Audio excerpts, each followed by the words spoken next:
National school में वार्षिक कार्यक्रम एवं पुरस्कार वितरण समारोह का आयोजन किया गया। इस समारोह में घोसी लोकसभा के सांसद राजीव राय ने मुख्य अतिथि और सर्वेश दुबे पूर्व प्रधानाचार्य नोमानी इंटर कॉलेज कार्यक्रम के अध्यक्ष के रूप में उपस्थित थे। इस समारोह में विभिन्न कार्यक्रमों का आयोजन किया गया, जिसमें mehndi competition, writing competition, drawing competition और वार्षिक खेलकूद शामिल थे। इन कार्यक्रमों में 4 house, red house, blue house, green house, yellow house के छात्र और छात्रों ने बढ़ चढ़ कर हिस्सा लिया। राजीव राज सांसद ने बच्चों को संबोधित करते हुए कहा कि स्कूल द्वारा इस तरह के आयोजन कराने में बच्चों के अंदर छुपी हुई प्रतिभा को और अच्छे ढंग से निखारा जा सकता है। सर्वेश दुबे ने शिक्षा के महत्व के बारे में बताया और अभिभावकों को से निवेदन किया कि बच्चों की पढ़ाई लिखाई पर ध्यान देने की आवश्यकता है। इस अवसर पर बसपा के पूर्व एमएलसी सलीम अंसारी, मऊ के पूर्व नगरपालिका अध्यक्ष तैयब, समाजवादी नेता अल्ताफ अंसारी और अन्य समाज सेवी लोग मौजूद रहे। स्कूल के मैनेजर इंजीनियरिंग शोएब नुमाई ने आए हुए मुख्य अतिथि कार्यक्रम अध्यक्ष और अभिभावकों को धन्यवाद दिया। Bureau report Devendra Kushwaha. अब यहाँ पर आए हुए हैं, क्या है? आज ये एनुअल फंक्शन था नेशनल पब्लिक स्कूल का।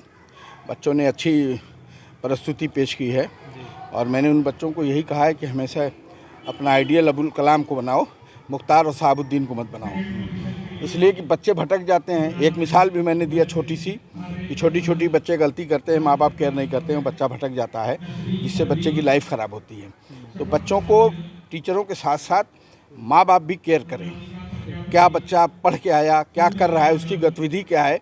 अगर माँ बाप केयर नहीं करेंगे तो स्कूल का टीचर कितना केयर करेगा। मुख्तार और शहाबुद्दीन की मिसाल क्यों? इसलिए कि वो भटके हुए थे।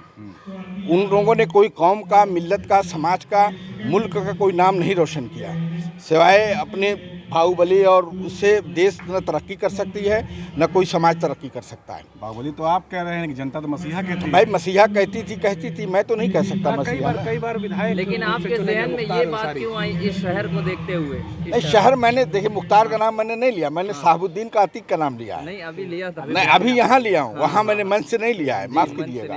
मैंने 2 लोगों का लिया है कि कभी बेटा हमेशा अपना आइडियल अबुल कलाम को बनाओ और आइडियल कभी शहाबुद्दीन को और अतीक को मत बनाना, ये मैंने कहा। क्या लगता है कि लेकिन आपने मुख्तार का नाम मंच से नहीं लिया, क्यों नहीं लिया? इसके पीछे क्या कारण? अरे भाई, अब नहीं लिया, अब जरूरी नहीं कि सबका लिया जाए। मिसाल एक ही 2 लोगों को दी जाती है ना। नहीं, 27 में वोट खिसकने का डर है? नहीं, 27 का वोट का बहुत खिसकने का डर नहीं है। हम लोग ईमानदारी से पार्टी का और समाज में काम करते हैं, तो जनता वक्त उसके साथ तय करती है।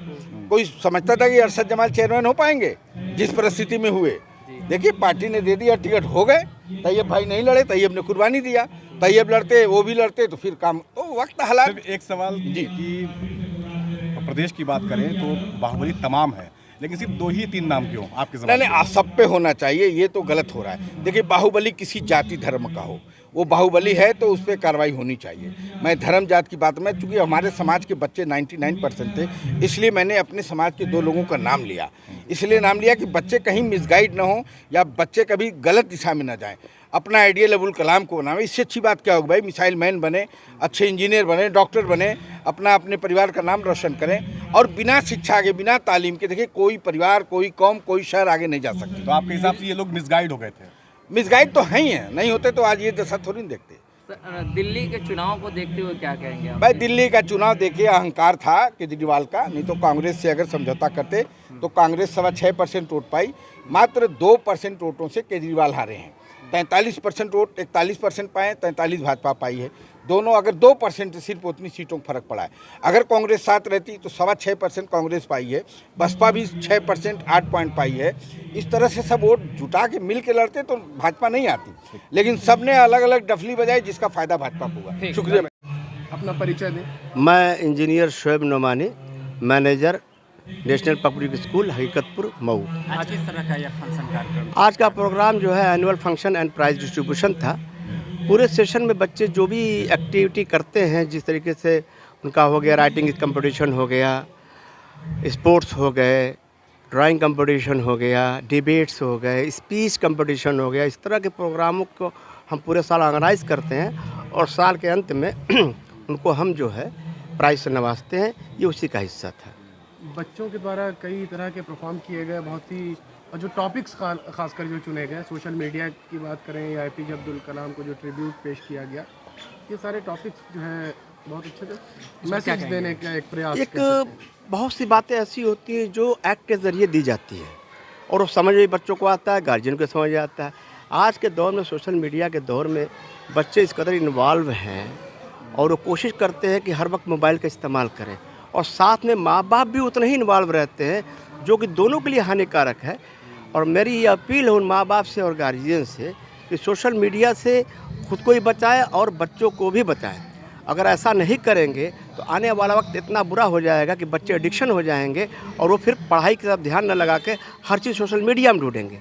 इसका नतीजा ये होता है कि वो ढूंढते ढूंढते कहीं दूर चले जाते हैं जहां हमको नहीं जाना चाहिए, क्योंकि मोबाइल में वो खुद क्या कर रहे हैं माँ बाप को पता नहीं होता, क्योंकि माँ बाप भी उसमें इन्वॉल्व रहते हैं, जबकि ऐसा नहीं होना चाहिए। नेशनल पब्लिक स्कूल का पैटर्न क्या है? नेशनल पब्लिक स्कूल मौलाना हिब्बुर रहमान नोमानी पूर्व सांसद मरहूम, उन्होंने ये एक हमसे गुजारिश की थी उस वक्त, हालांकि वालिद साहब हैं, लेकिन उन्होंने गुजारिश इसलिए की कि मैं सही माने में इंडिया में नहीं रहना चाहता था, मैं जा रहा था बाहर।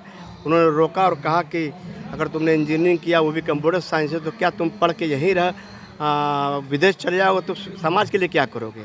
अगर कुछ समाज के लिए करना चाहते हो तो मेरी ये ख्वाहिश है कि तुम इंग्लिश मीडियम स्कूल की स्थापना करो, जिसमें गरीब और वीकर सेक्शन के लोग ज़्यादा से ज़्यादा आएँ, वो तालीम उनको दी जाए जो बड़े बड़े स्कूलों में दी जाती है, वो बड़े कम फीस में उनको दिया जाए और सारी फैसिलिटीज़ दिया जाए। इसी क्रम में हमने, जब ये कोविड आया, कोविड से पहले ही हमारा पूरा कैंपस वाईफाई हो चुका था, तमाम जगह कैमरे लगे थे। जब कोविड का ज़माना आया तो हमें सोशल मीडिया के ज़रिए पढ़ाने में, व्हाट्सएप के ज़रिए पढ़ाने में कोई दिक्कत नहीं आई, और हमारा ऑलरेडी पहले सारे ग्रुप बने हुए थे। इसका लाभ हमें ये मिला, और उसका मेन वजह ये रही कि मैं इस फील्ड से जुड़ा हुआ, कंप्यूटर फील्ड से जुड़ा हुआ था, तो मुझे करने में बड़ी आसानियाँ पैदा हुई। हाई स्कूल है या इंटर भी है? अब इसके लिए हम कोशिश कर रहे हैं कि हाई स्कूल इंटर दोनों किया जा सके। अभी फ़िलहाल 8 तक के बच्चों की मान्यता इसमें रहती है और सारे बच्चे पढ़ने आते हैं इसमें, और हम कोशिश करते हैं कि बेस्ट से बेस्ट एजुकेशन दी जा सके। पेरेंट्स को क्या मैसेज देना चाहते हैं? हम पेरेंट्स को मैसेज देना चाहते हैं कि ज़रूरी नहीं है कि बच्चे को अगर आपने स्कूल भेज दिया ये सोच लें कि अब हमारी ज़िम्मेदारी ख़त्म हो गई। माँ बाप की ज़िम्मेदारी ऐसी होती है कि वो बच्चे को गाइड कर सकते हैं, यानी कि जो प्राइमरी पाठशाला होती है वो माँ बाप की ही होती है। वो जैसा सिखाएंगे, जैसा कहेंगे वैसा ही होगा। हमारी कोशिश होती है कि बच्चों को ज़्यादा से ज़्यादा बेहतर शिक्षा दी जा सके। धन्यवाद।